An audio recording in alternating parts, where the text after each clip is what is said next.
अनिश्चयवाचक सर्वनाम कोई, कुछ और कहीं।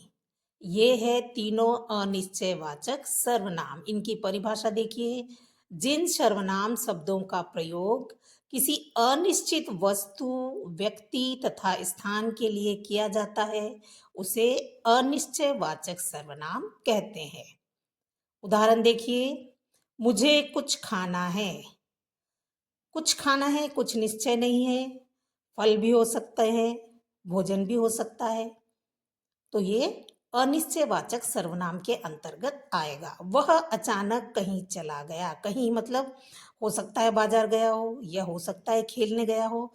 कहीं चला गया है, कोई निश्चितता नहीं है, इसलिए यह कहीं भी शब्द भी अनिश्चयवाचक सर्वनाम के अंतर्गत आता है। बाहर कोई खड़ा है। कोई पुलिस भी हो सकता है, चोर भी हो सकता है, हमारा पड़ोसी हो सकता है, दोस्त हो सकता है, कोई भी हो सकता है। निश्चित नहीं है ये, इसलिए कोई अनिश्चयवाचक सर्वनाम कहलाता है। किसी ने दरवाजा खटखटाया है। किसने खटखटाया है? किसी ने।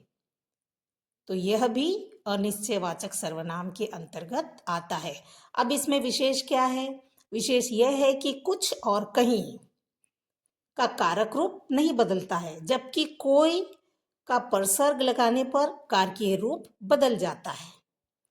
किसी तथा किन्हीं हो जाएगा। जैसे किसी, क्या कहेंगे? किसी ने दरवाजा खटखटाया।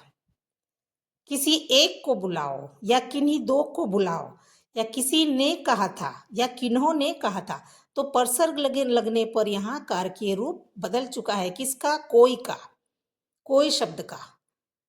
ठीक है, यह था अनिश्चयवाचक सर्वनाम। अनिश्चयवाचक सर्वनाम पसंद आता है तो लाइक करो।